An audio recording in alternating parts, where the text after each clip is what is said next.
I feel like the Generals might be a little over anxious knowing what's on the table here. Oh yeah, definitely. And I'm just praying to God that they don't play down to this team's level. No. And you'd never want to do that, because once you do that, you lose. See, hopefully here's Brandy Menifee. Brandy Menifee coming up the right wing, trying to make a move on the inside, but gets caught up. However, recovers. Kaylee Lambrix will give it up to Fallon Roussel. Fallon Roussel will leave it back to DeJean. Brittany Scott for the LSUS Pilots will put them up 1-0 in the 10th minute. Early in the game, but here's Brandy Menifee, and she scores! Brandy Menifee scores.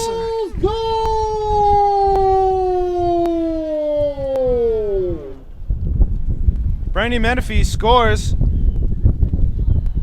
in about the 8th minute of the game. The last 2 games, she's had at least she's had an assist, I think, from the corner. But a little bit of a shaky corner kick, but put on net by Fallon Roussel. Oh, good move there from Laura. And a goal! Laura Ovell from about 30 yards out kicks the ball over the head of Soto. Yes. But back to the opposition. Here's Caitlin Savage trying to create an opportunity for Garza, but Garza pulled down by Ovell. Ovell gets kicked in the shin by Garza, and she's in a lot of discomfort. Here's Jaslyn Gregory. Jaslyn Gregory going to try and find a breakaway here. Jaslyn Gregory centering pass. And she scores! Jaslyn Gregory from an almost impossible angle finds the back of the net. Wow. In the 40th minute. But here's Laura Ovell will give it to Kaylee Lambrix. Kaylee Lambrix to McKay Leos. McKay Leos will send it all the way up ahead to Megan Bryson. Megan Bryson has an opportunity. Stays on sides. Centering pass, but Leslie Torres will intercept it. What a pass, Andrea Cruz shanks a pass. And a foul. Foul on number 21, Cindy Flores, I believe. Yes, I was right. Cindy Flores fouls number 22, Jordan DeJean, on a push.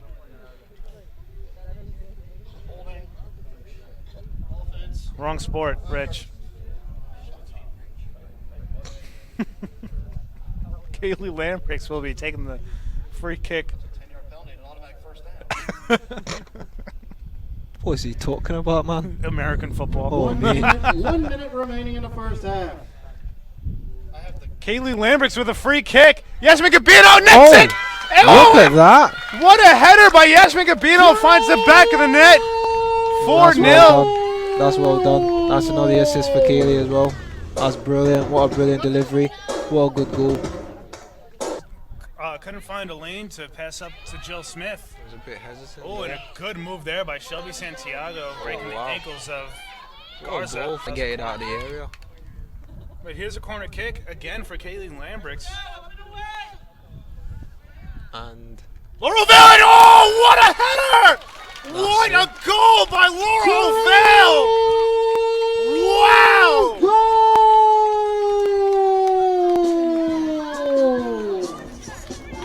She put that header in the top right corner of the net at the last possible second. There's no way Soto could have got that. What a hit. Holy cow. What a goal by Laura Ovell off the Kaylee Lambrix corner and another kick. assist from Kaylee from the corner kick, man. Welcome back to Generals Field, ladies and gentlemen, where we are currently in the second overtime. Neither team has scored the golden goal just yet. A couple opportunities for both sides.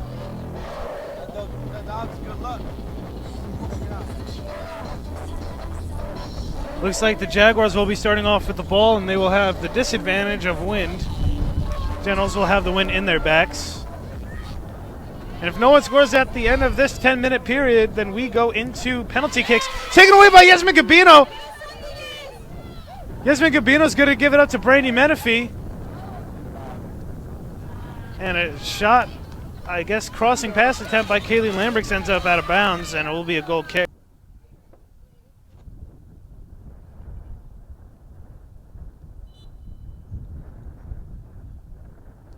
And she nets it! Cindy Parento! She gets the first one. I don't know if you guys can see it. No, you can't. But the men's soccer team is going absolutely wild on the sideline. Calderon winding up. Oh, she hits a crossbar! She hits a crossbar and it stays out! The Generals still lead 2-1. If they expand their lead to 3-1, it could be very, very dangerous. I just want confirmation. If Lacey Polderman nets this, is that it? Okay.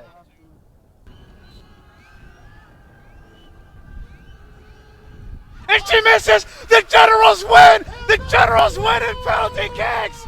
Way ahead for Mackenzie Young, trying to get it deep into the that zone. could be a good goal. Ooh. And this could be a good play. Yes. Mackenzie Young is in Yes. front of the net, and he scores!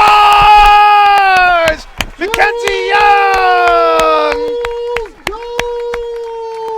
A little less than 30 minutes into the game, Mackenzie Young scores.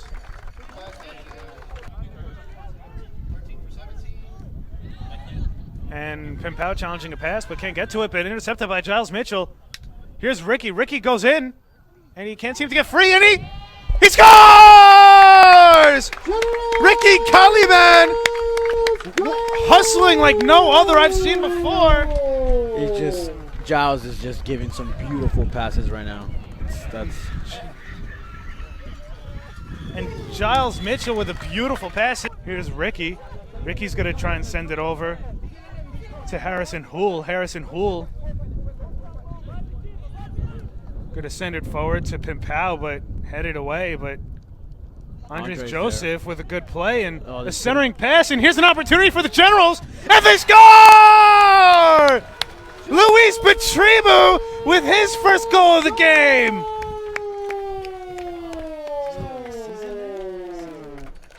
His second goal of the season, first of the game. Luis Petribu finds a way to get open and puts it in the back of the net.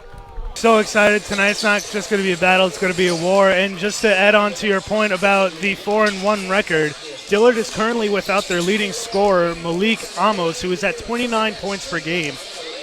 The only game that he has missed so far was the loss against Loyola just a couple days ago when they took a visit over to Loyola. Such a rebounder-minded team, defensive-minded team, going against a high-explosive offense who loves to get into the dirty areas and draw fouls. So this is going to be a real exciting game. I can't wait, Rich. Very talented Dillard team that Coach Mike Newell brings here to the fort, where LSUA is 4-1 in the series against these Blue Devils. Right. I mean, a really competitive series, a really fun series, and like you said, just what a rebuild this Dillard team has had.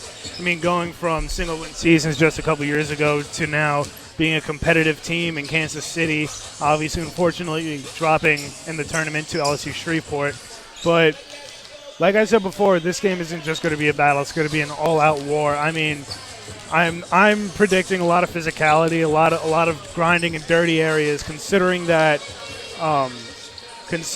Dillard is currently sitting at number 2 in the NAIA Division I, and then nationally number 2 in offensive rebounds at 17.6 offensive rebounds per game. Number 5 in total rebounds per game, offensive and defensive, at 51.2. Number 13 in defensive rebounds per game at 33.6. So this team is obviously a very physical team. Sure. They're not the kind of team where someone will put up a three-pointer and they'll all fall back. No, they're going to stay under the basket and they're going to get that rebound. They're going to try and put it back. That is why they're 4-1. That is why they're number 11. Now for LSUA, Jamichael Brown, number 2 in assists per game in all of the NAIA at 17.6. Number 3 in total assists, sitting at 43. This is why LSUA is ranked number 2. They care about each other. They play with each other. They have such a tight bond, and they're able to create a brotherhood, and they're able to move the ball and confuse their opponents. I mean, Rankin Jr. on the defensive side of things is sitting at almost 3 blocks a game. Ricky Bryce Jr. is sitting at 2 blocks a game. And back to Rankin Jr., number 8 in total blocks this season at 13. And Ricky Bryce Jr., like I said, 2 blocks per game. Devin Jackson, number 11 in 3 points. 3 points made per game, excuse me. Sitting at 3.5 3-pointers made per game. William Claiborne currently sitting at number 12 in field goal percentage at 65.8%. So again, just LSUA outstanding, but we're still very young in this season. Oh yeah, and so a lot of ball to be played. LSUA is in the midst of 7 consecutive games against NAIA preseason top 25. Dangerous set piece for Our Lady of the Lake here. A good delivery could mean a ball ends up in the back of the net. Looks like they'll be going with a 3-woman wall. And Lacey will be offset defending number 7, Dawson Brinkley.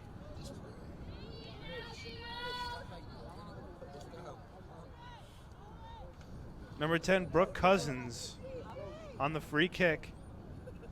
Don't understand what's taking so long. And here we go. Brooke Cousins going to kick it off. Free kick. Wide of the net. Oh, wow. Robertson will have her pass deflected by McKay Leos. Good no-look pass by Kaylee Lambrix. Oh, good move to Baden Robertson. McKay Leos has it now. She's going to center the ball. Nobody home. Good Brandy Menifee will knock it down, and a good move. The shot, ooh, just sails over the net. Was that a shot or was that a cross? Yes. Oh, and here's Andres Joseph in the corner, has his pass blocked, but Ricky wins the ball in the air. Back to Andres Joseph. Ricky has some space. Pedro Diaz is down deep. Yes! Scores! Pedro Diaz! What an effort by Ricky Kaliman, Andres Joseph, and Pedro Diaz to put together an amazing goal.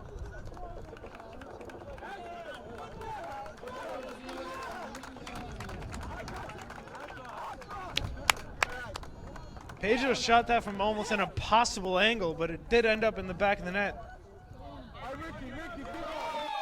25th minute into this game. Pedro Diaz nets one. Taken by Giles Mitchell. Down to Mackenzie Young. Mackenzie Young, he's ahead, and he scores! Mackenzie Young! What a through ball. In the 2nd minute of the game!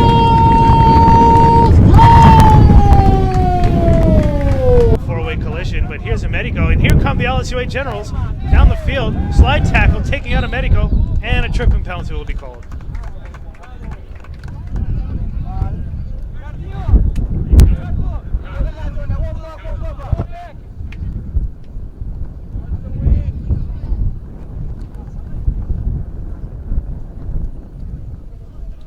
And a free kick here from a very dangerous spot.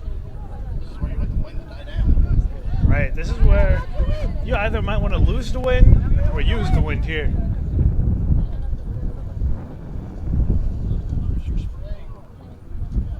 There's no white spray here. That does seem to be about 10 to 11 yards though.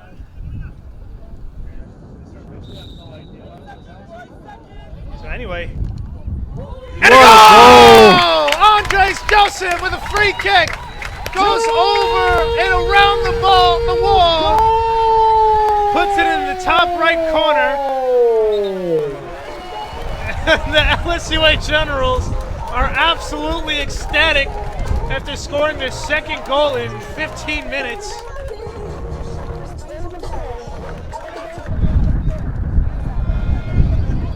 Here's Giles Mitchell. Giles Mitchell with a lot of time and a lot of space. Yes. A lot of green there for Giles Mitchell. Will he shoot? He tries to cross it, nobody home. Mackenzie Parker just got beat by number 29, Charles Fisher, to the ball. What a pass. Here's Federico Gerber looking for time. something in front. Pedro Diaz can't get his own rebound, and Pedro Diaz is down in some discomfort, and a foul on the LSUA Generals. Yeah. And it seems like Mackenzie is taking a corner kick. Booming kick, header, and a goal! Brian Okpala with the header off of the corner. Their defender, Brian Okpala, stepping up and just in front of everybody, heading the ball into the net, into the close corner. In this first half of basketball, 25-21, and now LSUA at least, Tim, in the last 2 or 3 possessions playing more like LSUA. Right, I mean, they started off slow and William Carey came hot out the gate. They seem to be clicking on early. They love the three-pointer. I think LSUA needs to definitely crack down on that. They haven't really done much backdoor passes, nothing really inside. LSUA could get their perimeter defense a little tighter, and William Carey, they just need to run it down William Carey's throat. I mean, you saw Jenkins go in basically untouched and just dunk the ball. Jenkins then drove, gave it up to Claiborne. Claiborne put it off the backboard. And we're at 7:56 remaining after the quick timeout by Coach Steve Knight in his 37th year at William Carey. A little bit of history for you if you know anything about the coaching legend at Louisiana College, Billy Allgood, who passed away a few weeks ago. Steve's dad hired Billy at Louisiana College. 50 Wow! What a block that just came from Rankin. Oh, and now wow. Rankins with the ball back. Oh, and a kick ball. Wow. But it will not count as far as the bucket is concerned, but it is LSUA basketball. I believe number 2 for William Carey. Anthony Jones, yes. I think he was convicted of a kick ball before Rankin can put it in the net. He was. But LSUA, though, wow, what a block by Rankins. Now back the other way. Vickers set to inbound. Vickers gets it into 23, Jamichael Brown. Brown far side. Oh, left his man, but a foul. Fouled. What a move.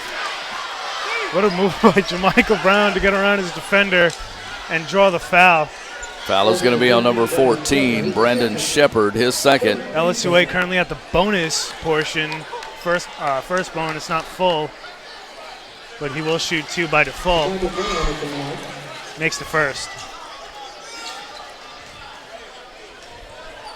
Jamichael Brown Makes both. gets them both. LSUA jumped right back in this game after being down at the most 6 points. Jumped right back in the game. Trailing 25-23 and a the ball is 10-second call. Wow. 10-second call turns the ball over for William Carey. And again, you can just tell Coach Knight's team a little discombobulated while LSU. From what I saw, William Claiborne was at the free throw line and the foul was called underneath the basket. I guess, I don't know. Now, first free throw is good for Anthony Jones. All I'd say there is that Claiborne didn't contest it, on the level that, you would if there wasn't a little bit of guilt in there. Right. So. Jamichael Brown just checked out, and Mikel Norman, number 24, will check in for him. His second free throw is good. Hard to believe William Carey was dominating the first 11 minutes of this game. They had a 6-point lead for most of the first half. So let's say the first quarter of the game. Yes. First 11 minutes. 11 minutes, Carey had no less than a 4-point lead. But now LSU has completely turned things around. They're currently leading by 13, 64-51. But he missed the oop. Back near side comes Jamichael Brown. Brown to number 12, Philip Rankin. Yes. Slam you very much. I think Philip Rankin just said, you want to see a dunk? Here's a dunk. Up top. Ricky Bryce is out there having the time of his life right now. I mean, he's just having so much fun. He's playing with so much confidence. Looks like a couple of substitutions will come in after the first shot. At the line is 32, Ricky Bryce Jr. Gets the first one to go.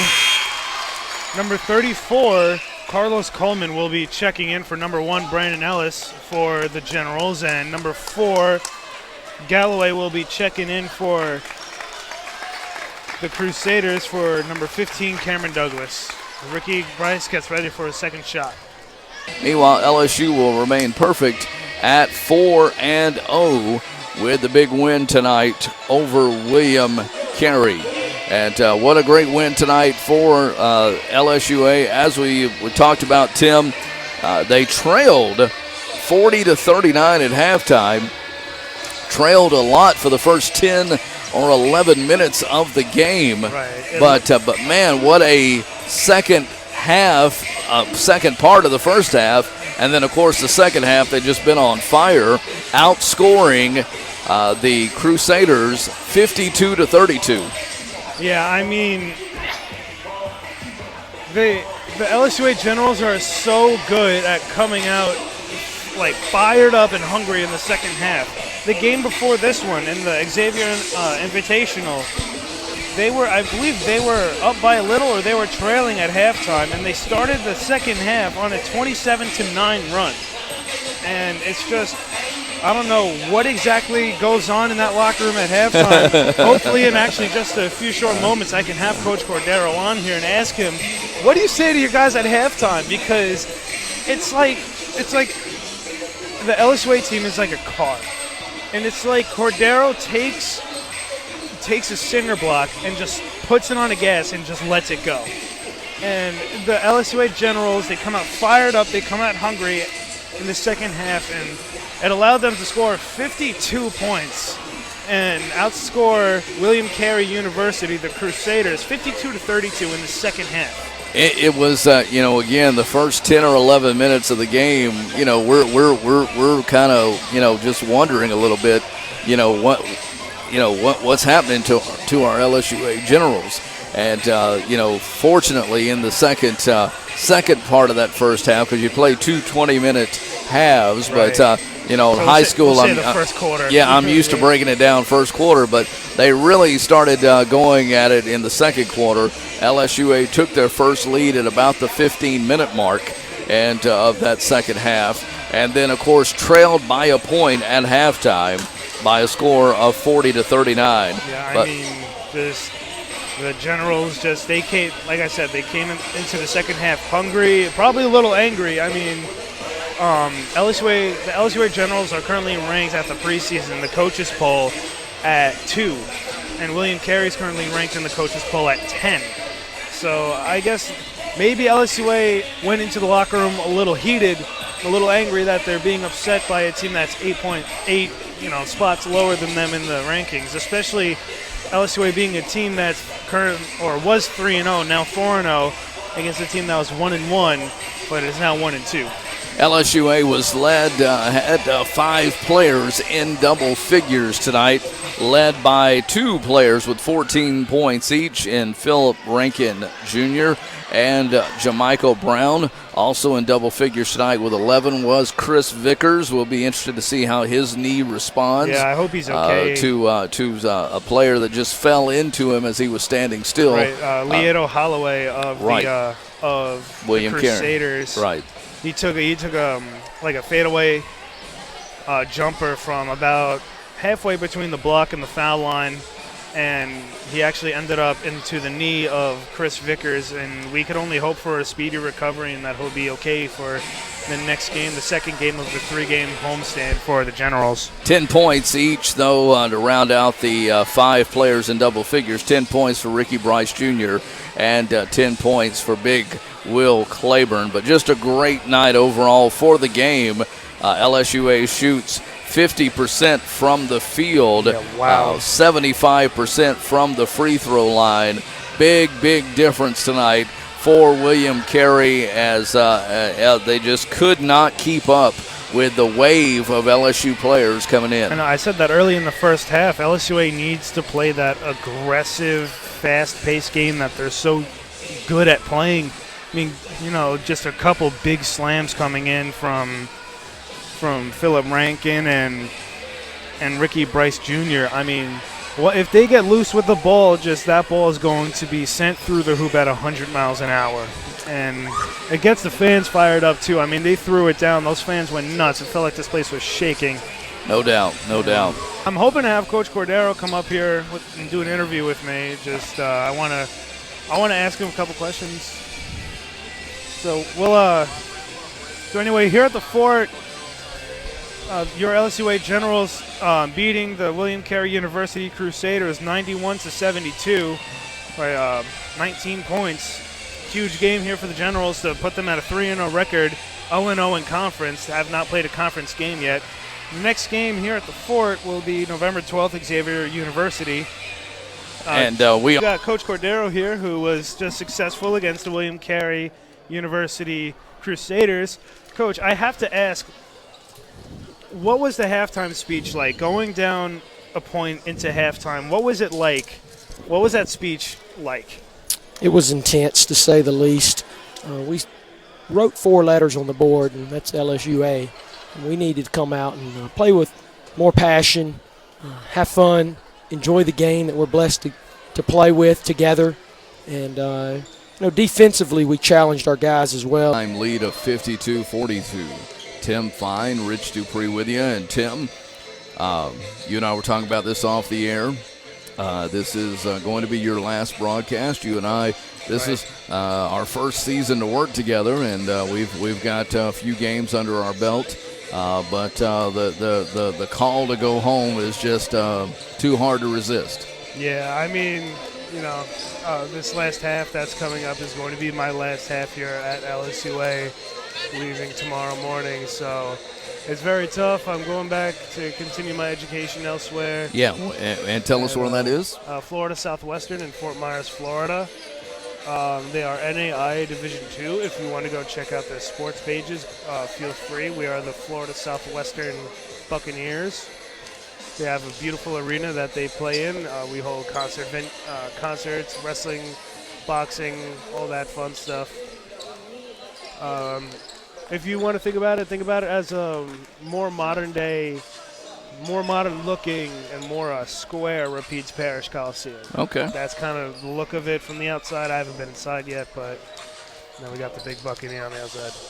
You've been involved, though, obviously, since your time here with the LSUA Media Department, and I know you wanted to give a big shout-out to some of your folks that you've been working with here. Right. First off, I want to give a big shout-out to Rich Timberville, who is off camera. We'll put him on camera. He's right there in the yellow hat right below me. He helped me a lot. He's taught me a lot. Sports Information Director. He is a Sports Information Director here at LSUA. He's the one who kind of taught me, showed me the ropes of how to do this whole commentary thing, because I was very new to it. I knew I wanted to do it, but I wasn't exactly sure how. I want to give a shout out to Rich, your son, Joe Dupree, who also taught me a lot. He taught me a lot about the whole producing thing. Every commercial you hear and see is actually my doing. I'm the one clicking the buttons back here and running the show. Any technical difficulties is most likely my fault. No, I wouldn't say that. So, just a couple people. I want to thank Austin from the media team. I want to thank Brandon from the media team. Nelly, Hannah, you guys have been awesome. So, and if I didn't mention your name, I'm sorry. There's a lot of you.